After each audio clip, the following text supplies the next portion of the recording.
Oi, pessoal, vamos começar aqui. Hoje a gente vai falar um pouquinho do sistema gastrointestinal e de diabetes mellitus também logo em seguida. Vamos começar por gastrointestinal. Então, aqui uma introduçãozinha. As funções do trato gastrointestinal são basicamente a secreção gástrica, o vômito e a motilidade do intestino. As doenças que a gente vai abordar aqui hoje vai ser a úlcera péptica e a gastrite. Também o refluxo esofágico. Bom, a úlcera péptica ela ocorre por um desbalanço entre fatores agressivos, como o Aedes, H. pylori, e os fatores protetores, que é a produção de muco. Falando um pouquinho mais sobre a H. pylori, uma bactéria que em contato com o pH ácido, ela secreta urease, fazendo modificações e deixando esse meio mais básico para que ela se instale melhor ali. Sintomas da úlcera péptica são queimação, aquela dor noturna que geralmente dá após comer, azia e a sensação de estufamento. A gente tem terapia farmacológica, a terapêutica farmacológica e a não farmacológica. A não farmacológica seria basicamente reduzir o consumo de álcool, fumo, diminuir o uso de café e não utilizar os AINES, que são os anti-inflamatórios não esteroidais. Vamos falar um pouquinho sobre a terapêutica farmacológica agora. A gente vai dividir ela em classes e a primeira classe vai ser a classe dos neutralizantes. Neutralizantes, eles são melhor em suspensão, porque é só agitar, já está pronto, não precisa dissolver nem nada. Então, a melhor forma farmacêutica. Um bom antiácido, ele tem que ter algumas características. Dentre elas aqui a gente tem o gosto agradável, tem que ter um rápido início de ação para combater a dor e uma ação prolongada também, né? Porque não adianta só tirar a dor ali momentânea, não, tem que ter uma ação prolongada. Nos neutralizantes, a gente vai ter principalmente os antiácidos e aqui eu trouxe dois exemplos que são os mais utilizados, que é o hidróxido de magnésio e o hidróxido de alumínio. O hidróxido de magnésio, ele vai ter um início de ação rápido e um efeito laxante. Já o de alumínio, ele tem uma ação prolongada e o efeito constipante. Então, esses dois antiácidos, eles são eficazes, mas em associação. Tem que usar os dois em associação para ter um bom efeito terapêutico. Por quê? Porque um tem um efeito laxante, o outro constipante. Um tem a ação prolongada e o outro rápida. Então, une os dois, vai dar ali a combinação perfeita. Bom, o estômago cheio vai prolongar o efeito desse antiácido. Basicamente, todos os antiácidos eles vão interferir na absorção de outros medicamentos. Tanto é que a gente pode ver que em algumas interações medicamentosas aqui sempre vai ter os antiácidos. Bom, agora vamos para outra classe, que é dos protetores de mucosa gástrica. Os protetores de mucosa gástrica, basicamente, o que fazem? Eles formam uma camada extra de muco ali nessa mucosa para proteger mesmo, basicamente para proteger. E aqui, como um exemplo de protetor de mucosa gástrica, o sucralfato. O sucralfato ele é indicado. A contraindicação deles são para as crianças, as reações adversas basicamente constipação, tontura. E aqui, ó, nas interações, como eu tinha dito anteriormente, os antiácidos eles reduzem a efetividade dessa droga. E a fenitoína diminui também a absorção. Então, o sulfato, em contato com o pH ácido do ambiente, ele vai formar um gel. E esse gel ele vai revestir a mucosa. Ele sempre tem que ser administrado 1 hora antes da. Agora, o outro fármaco aqui, também protetor de mucosa, o misoprostol. O misoprostol, ele aumenta a produção de muco e também o fluxo sanguíneo local, que vai ajudar a facilitar na cicatrização de lesões. Por isso que ele é indicado para prevenção e tratamento das lesões de Aedes. A contraindicação dele vai ser para gestação e lactação. As reações adversas basicamente são quase as mesmas. Chama mais atenção aqui na reação adversa do misoprostol é que ele tem efeito abortivo. Ele causa fortes cólicas abdominais que pode até levar a um aborto. As interações, como eu tinha falado anteriormente, antiácidos, eles vão aumentar a diarreia. Agora aqui em antimicrobianos, passe. Os antimicrobianos, basicamente, eles vão ser para erradicar o H. pylori, Helicobacter H. pylori, que fica mais fácil. Vai ter basicamente duas terapias. Geralmente, antes de aderir a essas terapias, é usado por 30 dias o omeprazol. Se funcionar, para por ali. Se não, aí começa a terapia tripla, a terapia quádrupla. E caso nenhuma das terapias dê certo, aí copia, pH-metro, aí são mais invasivos, né? Tem exames mais invasivos. Aí aqui nos antimicrobianos, então, vai ter a terapia tripla, e aí vai usar inibidor da bomba de prótons, cloritromicina, amoxicilina. A quádrupla, inibidor da bomba de prótons, metronidazol, quelato de bismuto e tetraciclina. O inibidor da bomba de prótons, vou dar um exemplo aqui de um assim bem conhecido, é o omeprazol, falado antes. E ele inibe a urease que o H. pylori secreta. E o H. pylori, ele aumenta a urease, né, e deixa o pH do meio mais básico. Então aqui, o inibidor da bomba de prótons, ele inibe essa urease e faz com que aumente também o pH, que não é favorável para o H. pylori. Agora vamos falar um pouquinho de refluxo gastroesofágico. O refluxo gastroesofágico, ele vai ser uma condição crônica na qual é a passagem do conteúdo gástrico para o esôfago. Ele acontece devido a uma hipersecreção gástrica ou um relaxamento do esfíncter, tá, gente? Aí acontece essa passagem desse que é muito, muito ácido. Sintomas basicamente vão ser azia, regurgitação ácida, que é quando sobe, tipo aquela queimação assim aqui pela traqueia, e a gente sente como se fosse assim, a gente sente mesmo um líquido subindo e aquela queimação. O diagnóstico seria endoscopia e o pH-metro.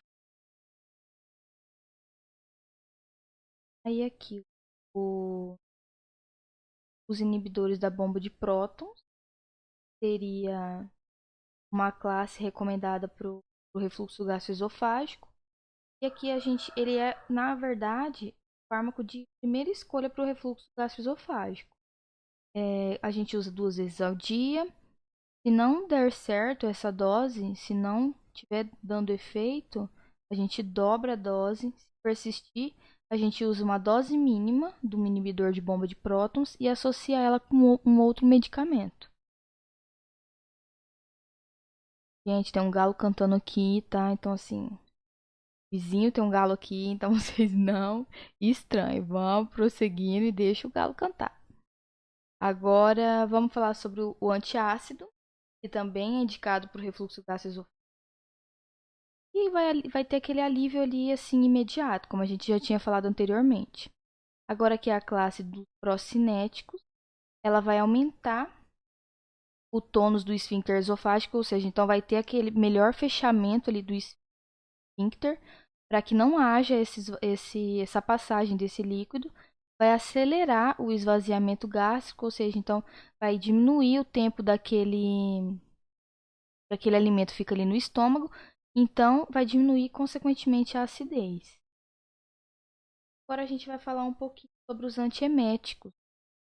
Os antieméticos, eles são fármacos que são utilizados para tratar a êmese. A êmese, como a gente não costuma muito chamar, mas assim, a gente conhece por vômito. Então, esses são os fármacos que tratam o vômito, antieméticos. As náuseas e os vômitos são mecanismos de defesa, geralmente para expulsar alguma coisa que está ali obstruindo, toxinas, venenos, ou até mesmo outras substâncias ali que irritam. As náuseas e os vômitos, eles ocorrem em 3 fases. Tem a fase da náusea, a pré-ejeção e a ejeção. A náusea vai ser aqueles movimentos de propulsão. A pré-ejeção vai ser aqueles movimentos rigorosos, que quando a gente sente que vai sair, mas não sai, sabe? Não sai por quê? Porque a glote está fechada. A ejeção vai ser a expulsão do conteúdo gástrico. Daí vai ser quando a glote realmente vai estar aberta. Aí ocorre essa ejeção. Agora vamos falar um pouquinho sobre a terapia que a gente usa para tratar a êmese. Aqui o primeiro fármaco que eu trouxe foi a ondansetrona. Ela vai ser indicada para o controle de náuseas, vômitos, induzidos principalmente por quimioterapia. A contraindicação dela é na gravidez. As reações adversas são constipação, diarreia, tontura e a interação vai ser com alimentos, que vai causar uma maior absorção da droga. Pode levar a uma toxicidade. O segundo fármaco é a palanocetrona, indicada também para náuseas e vômitos induzidos durante o tratamento de quimioterapia. Ela é contraindicada para pessoas que têm hipersensibilidade. As reações adversas, cefaleia, tontura. Basicamente, as reações adversas vão ser as mesmas assim em todos os fármacos. Raramente muda-se em uma ou outra. Aqui, como cuidado de enfermagem da palanocetrona, ela deve ser administrada via intravenosa durante 30 segundos. A domperidona, ela é bem comum, assim, a gente escuta bastante falar. É um fármaco que tem muito saída no mercado. Ela é indicada para náuseas, vômitos e aqui ela pode ser usada em crianças. E até agora aqueles outros anteriormente não poderiam. Então, aí como cuidado de enfermagem, aqui via oral, ela deve ser administrada 10 minutos antes da refeição. Aí o quarto fármaco, a prometazina. A prometazina, ela vai ser indicada para cinetose, náuseas, vômitos e também no trabalho de parto. A cinetose aqui é aquela tontura, aquela náusea geralmente que a gente sente quando vai viajar. Andar de ônibus, de barco, navio, avião, aí depende, né? Mas a cinetose seria basicamente isso. As reações adversas aqui seria a bradicardia, que é a diminuição dos batimentos cardíacos, boca seca e a visão turva.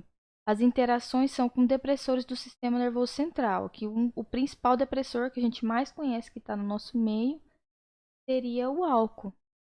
E como cuidado de enfermagem, para prevenir a cinetose, que é aquela tontura lá quando vai viajar, tem que tomar um medicamento de 30 a 60 minutos antes da viagem. Então, ele tem que, para ter um efeito terapêutico, tem que tomar antes da viagem. Agora, o quinto fármaco é o dimenidrato, que a gente conhece por Dramin, muito comum. Ele vai ser indicado para o tratamento da profilaxia de náuseas, vômitos e tonturas. O Dramin, ele também pode ser usado em crianças e mulheres grávidas. Como reação adversa, vai ter que hipotensão, que é a diminuição da tontura, aquela tontura quando a gente levanta, assim, né? Dá aquela bambeada, constipação, frequência urinária e a sonolência. Como a gente sabe, Dramin sempre dá um pouquinho de sono. Tem gente que não tem essa reação adversa, mas a maioria das pessoas sentem sono, e tanto é que tomam até para viajar, né? Tem gente, quero que passe logo, vou tomar um Dramin e não vou ver nada. Então, a sonolência aqui é uma reação adversa que muitas pessoas até gostam. Interação do Dramin seria com álcool e antidepressivos tricíclicos. E ele é o fármaco de escolha em casos de cinetose. Agora, o sexto fármaco é a escopolamina. A escopolamina, ela tem como indicação, ela é um antiarrítmico, na verdade, né, para controlar os batimentos cardíacos, ataques de cólica, cinetose. Muitas meninas tomam aí nos períodos como contraindicação, glaucoma e risco de retenção urinária. As reações adversas dela são basicamente constipação, boca seca, taquicardia. Interações com drogas administradas via oral. Diminui a absorção e diminui a absorção devido à diminuição do trato gastrointestinal. Aqui a escopolamina, ela não causa sono. Geralmente, ela é prescrita para pessoas de idade. E daí não causa sonolência, então aí não vai ter aquele problema de tontura e tudo mais. O próximo fármaco é o apreptante, também é indicado para náuseas tardias. Geralmente aqui são náuseas depois de 72 horas. Então esse daqui é um fármaco que tem uma ação bem prolongada. Resultantes de quimioterapia, náuseas tardias de quimioterapia. Ele é contraindicado tanto na gravidez quanto na lactação. E algumas reações adversas vai ser soluço, constipação e redução do apetite. Aqui a principal reação adversa que reclamam é o soluço.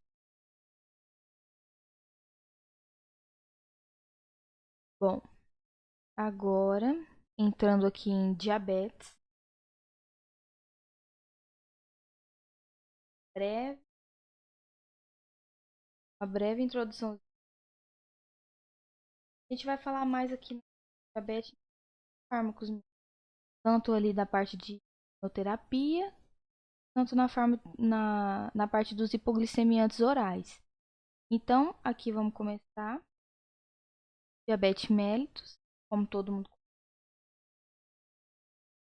presente. Ele é uma doença crônica caracterizada pela deficiência da secreção de insulina, acarretando um estado de hiperglicemia, que seria um aumento de glicemia no sangue. Ele pode ser classificado de acordo com a deficiência de insulina. Ela pode ser total ou pode ser parcial. Quando ela é total, quando a pessoa tem a total destruição daquelas células beta pancreáticas, é um diabetes mellitus do tipo 1. Agora, quando tem uma deficiência parcial, é o diabetes mellitus tipo 2. O diabetes mellitus tipo 1, ele é insulino dependente, porque como tem uma deficiência total de insulina, tem que ser aplicada a insulina exógena, então. Aí, como principais sintomas do diabetes, os mais marcantes mesmo assim, que todo mundo sabe, ou todo mundo tem alguém que conhece, um parente que seria a urina frequente, a perda de peso, sede em excesso, aumento de apetite e cansaço. As complicações que geralmente são presentes é o pé diabético, a aterosclerose, e por conta dessa aterosclerose, aí tem um bloqueio, vai ter um formigamento, infarto, nefropatia também é bem presente como uma complicação. Tratamento geralmente seria uma dieta, farmacoterapia e a glicemia.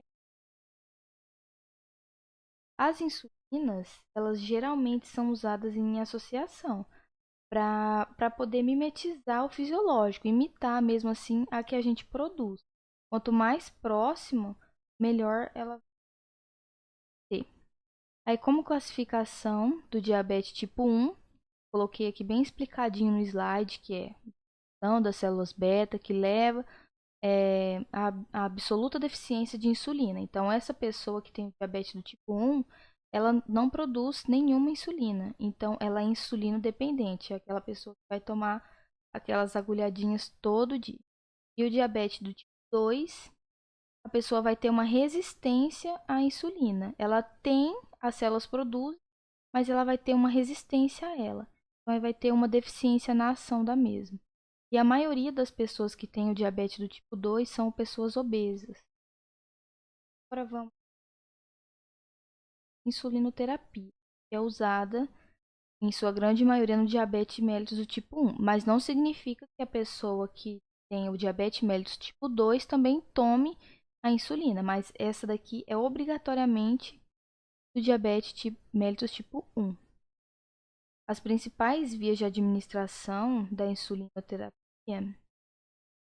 é a maioria subcutânea, mas tem também em menor quantidade intravenosa e intramuscular, que é melhor na subcutânea. Lembra lá naquela primeira aula que a gente falou sobre as vias? E a via subcutânea, ela era meio que como se fosse em forma de uma bolsinha, ia liberando aos poucos assim, o fármaco. Então, justamente por isso, é melhor a subcutânea. subcutânea porque vai ter uma liberação mais lenta do fármaco. Aí a gente vai classificar aqui a insulina de acordo com a sua ação. Vão ser 4 classificações, entre elas ação curta, insulina de ação ultra curta, de ação intermediária e de ação longa. Agora eu vou falar um pouquinho de cada classe, vou falar o nome dos principais fármacos da classe, salvos assim. Vamos começar pela de ação curta. O fármaco aqui, o principal fármaco aqui seria o regular. Essa daqui, essa insulina de ação curta, ela é a mais semelhante à endógena. É a mais semelhante a que o nosso corpo produz. Mas ela só consegue ser absorvida na forma de monômero. Então, isso faz com que ela leve retarde a sua absorção, na verdade. Porque daí até ocorrer todo a desintegração de isômero, dímero, para chegar em monômero, então assim leva um certo tempo. Então aí por conta dessa desintegração que tem que ocorrer, isômero, dímero, até chegar em monômero, porque ela só consegue ser absorvida na forma de monômero, retarda a absorção. Então ela tem um início de ação. Agora vamos para de ação ultra curta. A insulina de ação ultra curta, eu trouxe aqui como os principais fármacos: Lispro, Asparte e a glicina. Elas sempre vão ser administradas elas vão ter uma absorção mais rápida. Por quê? Porque ela já se encontra na forma de monômero, que é na forma que ela tem que ser absorvida. Ela não vai precisar ter toda aquela desintegração que na de ação curta precisava. Então, ela já vem da forma pronta, ela já está na forma de monômero. Ela geralmente é usada em associação e ela tem um início de ação de 10 a 20 minutos. É uma ação até bem rápida, né? Agora, a terceira classe vão ser as insulinas de ação intermediária. Eu coloquei pH. pH, ela vai ser uma insulina regular, só que eles adicionaram a protamina, que vai fazer com que prolongue a sua absorção. A protamina, ela é uma suspensão. Lembra, suspensão é aquele que fica como se fosse um precipitadinho no fundo. Daí você só chacoalha e já está pronto. Então, como a protamina é uma suspensão, ela não pode ser administrada via intravenosa, porque ela tem precipitado. Então, não pode ser administrada via intravenosa. Isso é uma coisa muito importante. E o início de ação da NPH é de 2 a 4 horas. Agora, a insulina de ação longa. Aqui na de ação longa, eu tenho 2 exemplos, que é a Detemir e a Glargina. A Glargina ela é a mais usada, né? Geralmente elas são usadas em associação com a Lispro, que é uma insulina de ação curta, verdade? A NPH, que é a intermediária, que a gente acabou de falar.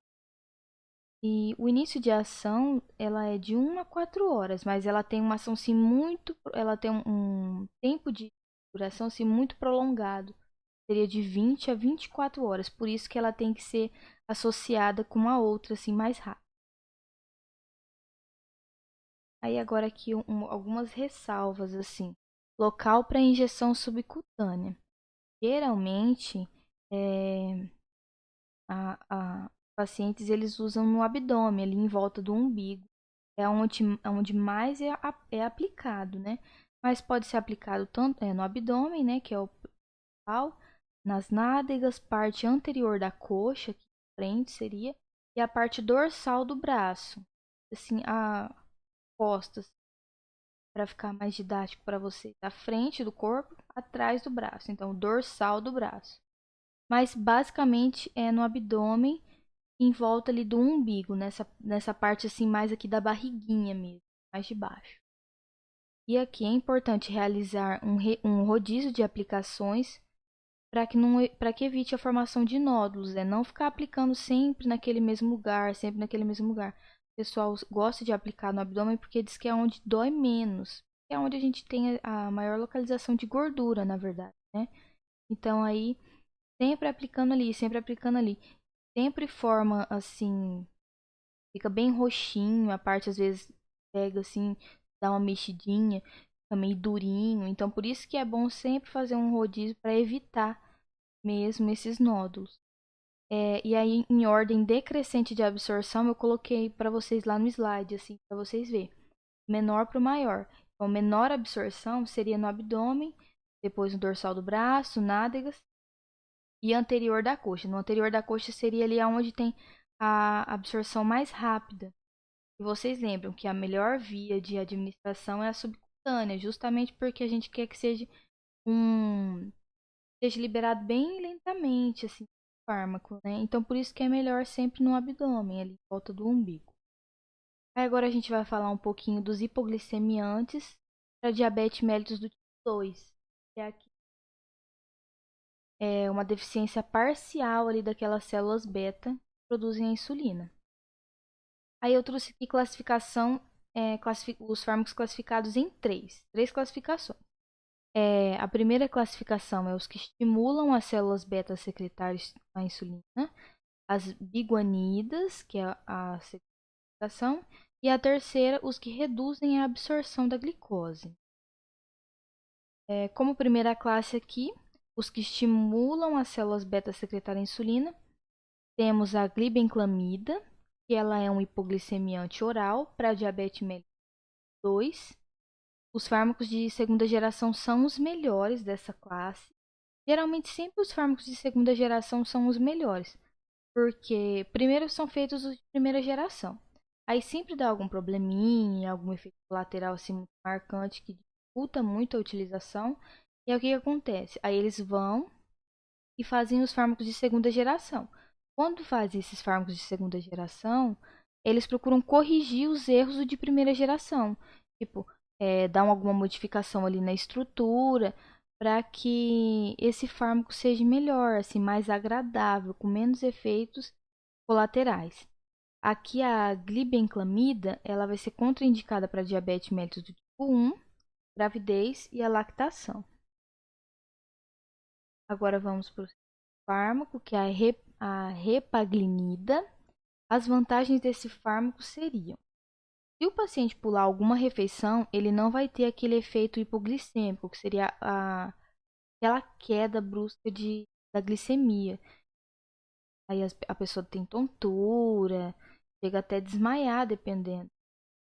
Por quê? Porque essa insulina, ela vai ser administrada somente nas refeições. Então é indicada para aquela pessoa que tem aquele descontrole da glicemia pós-prandial, entendeu? Depois de comer. O efeito adverso dela, que não é uma coisa assim muito boa, seria o ganho de peso. Ainda na classe de estimular células beta a secretar a insulina, a gente tem o Bieta e o Victoza, que são fármacos assim novos, há pouco tempo. Ele não pode ser administrado via oral, porque como o pH do estômago ele é muito ácido, poderia degradar esse fármaco. Então eles são utilizados somente via parenteral mesmo.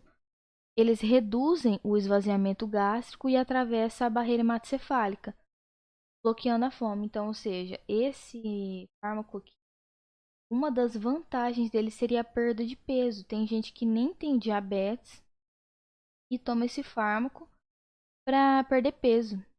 E ele é muito eficiente. Eu conheço uma menina que estudou comigo na faculdade, que ela tomou esse Bieta e ela emagreceu assim do nada, uns 20, 30 quilos em poucos dias. Era tipo assim, via ela um dia, ela tava mais cheinha ali, né?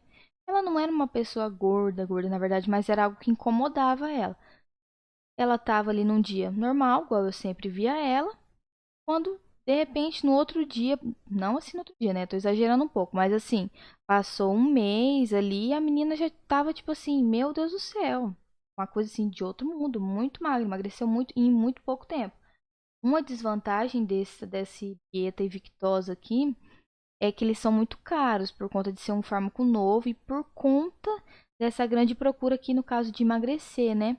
E a administração também é uma desvantagem, porque ela é via parenteral, então aí você tem que estar aplicando e tal, e tem todo é uma tipo uma canetinha ali, você tem que ficar fazendo umas regulagens, é uma coisa assim bem confusa para quem não conhece, né? Agora a segunda classe vai ser das biguanidas. As biguanidas eu trouxe como o principal fármaco a metformina. A metformina, ela é usada por pacientes com ovário policístico, também pode ser usada. E uma das vantagens é que ela não acarreta naquela hipoglicemia, que é aquela queda do nível glicêmico, assim, muito rápido. Melhora o perfil lipídico, porque ela reduz a ingestão de alimentos. Então, favorece também ali a perda de peso, diferente como aquela classe da bieta também, né? Os efeitos adversos é que a pessoa vai ficar com aquele sabor metálico na boca e diarreia. Geralmente, a pessoa que tem diabetes, ela já tem uma boca meio amarga, assim, né? Tem que ficar com uma boca amarga, um gosto esquisito. Então, essa metformina tem como um dos efeitos adversos ele esse sabor metálico. Então, teria tendência de piorar essa sensação. E ela é o fármaco de escolha para o diabetes mellitus tipo 2. A metformina ela é usada e, por mais que ela tenha esses efeitos adversos, ela é considerada o fármaco de escolha. Agora aqui, a última classe, mas não menos importante, são os fármacos que reduzem a absorção da glicose. Eu trouxe aqui um fármaco, que é o principal da classe, que é a carbose. A carbose não acarreta hipoglicemia. É uma vantagem considerável. Ela reduz os níveis pós-prandiais de glicose e também pode ser associada à metformina, que é aquele fármaco de escolha que a gente viu anteriormente. Uma desvantagem da carbose seria a prisão de ventre, a diarreia e a dor abdominal. Bom, terminamos diabetes, mellitus. Bom, pessoal, seria isso por hoje. Tentei fazer de uma forma bem resumidinha para vocês. Os slides eu também coloquei assim as partes mais importantes, os fármacos mais importantes de cada classe.